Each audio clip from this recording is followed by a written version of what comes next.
Hello guys, welcome back to the channel. Now if you want a cool place to ride and you're in Utah, this is the Timpanogos Loop, about a 15-mile stretch that goes from the American Fork Canyon, comes out the Provo Canyon, and it goes around Timpanogos, which is one of the most beautiful mountains I've ever seen.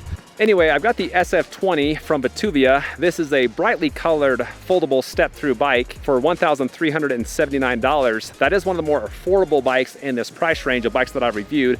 Most of them are around $1,600 to $1,700.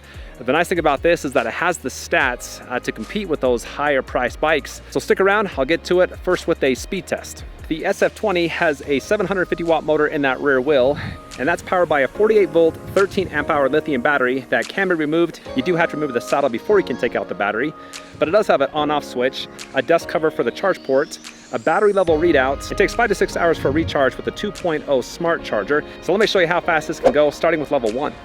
On the 7th gear on speed mode 1, 9 miles per hour. Casually pedaling on speed mode 2, 11. 3 is 14, 4 is 20, and 5 is 21. The SF20 has a range rating of up to 48 miles. For this first range test, I've got flat terrain, not a lot of stop and go, just very easy riding at 20 miles per hour. Let's see how far I can go.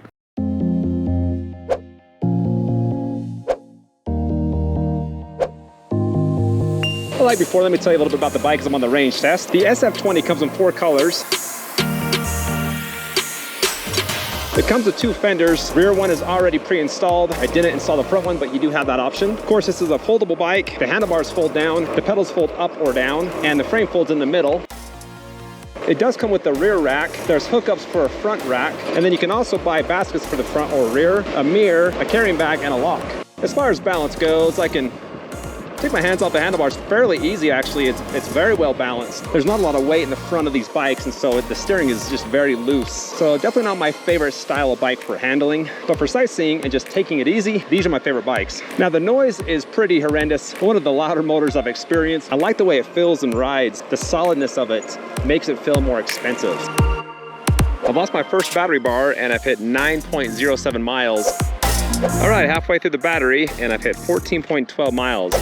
I dive into the geometry of the SF20. Most of you guys know I'm 5'11", and for me, I find it very easy to manage and control the bike. It's a good size for my frame. The bike has a rider size of 5'3" up to 6'2". I definitely think a 6'2" person would feel comfortable riding this. If you're 5'2", I think you'd feel that it's a pretty big bike to manage. Now it does have a 65-inch length, which is shorter than I actually see with foldable bikes. Usually they're a few inches longer. Now the nice thing about this is the handlebars have a quick release, so you can rotate them. It's a very open and spacious feeling bike, and that's what you tend to expect with bikes like this. Diving into the cockpit, there's a 24-inch length on the handlebars. The grips are pretty standard for a bike in this price range. They're wingtip, they are fixed, they just don't feel the best. Got a Shimano 7-speed on the right side.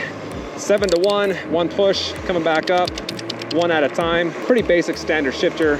The saddle is one of my favorite features about the SF20. It's got a lip in the back and just formed in a way that kind of holds you in place. And it's super comfortable. They got plenty of padding. It's got some shocks underneath. Now below that, you have 20x4-inch TPI Kenda fat tires. They are beefy tires. I'm actually pretty impressed with the quality. And then in the front, there's a hydraulic front fork suspension with lockout. And as far as just handling the bumps and cracks on the road and sidewalk lines, things like that, doing a fantastic job there. It's actually a very comfortable bike for like city commuting.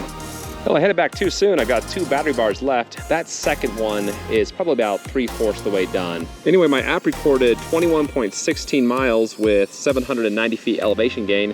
If I would have kept going, I could probably hit 24, 25 miles.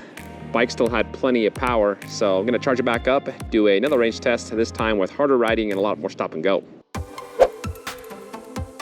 Okay, first battery bar gone, and I've hit 3.48 miles, full throttle, going as fast as the bike can go.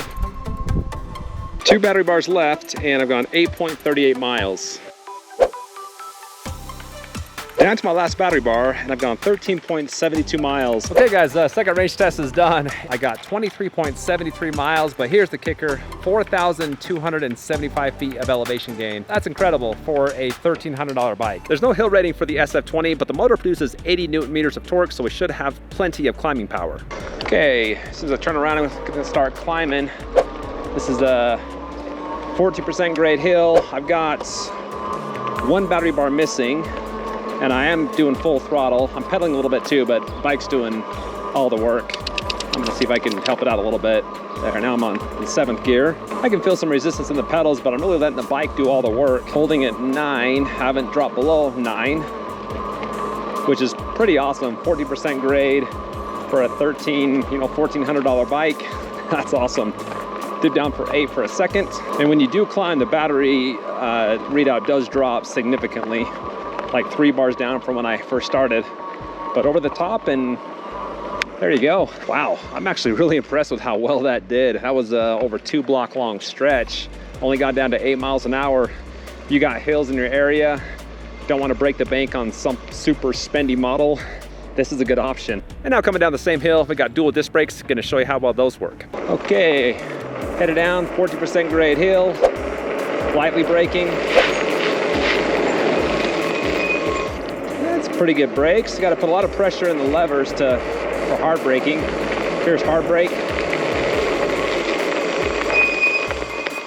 Yeah, that's actually pretty decent. No pulsating, a little bit of squeaking and grinding, especially if I do it kind of lighter.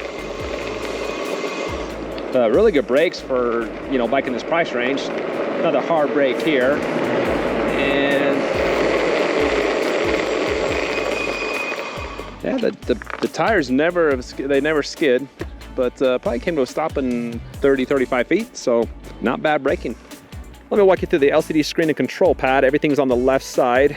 Hold down the M button to turn the bike on. Plus and minus, change the pedal assist level. Hold down the plus button to turn on the lights. Just kind of a standard looking headlight in the front. Then you got a tail light connected to the rear rack. Hold down the minus button for the walk assist mode. Hold down plus and minus to enter the P menu. And this is where you can change the power output, pedal assist level, things like that. And that's pretty much it. Well, my favorite feature with the SF20, besides the way it looks, I like the design, I like the paint job, is the range. That has got a fantastic range for the price. If you want to pick it up, I've got the link in the description. Also be sure to check out my website, electricrevolutionreviews.com. There you can find all my reviews sorted by price and capability. Hit that like button before you go, and please subscribe for the latest in electric bike, board, and scooter reviews. Thanks for watching, and I'll see you next time.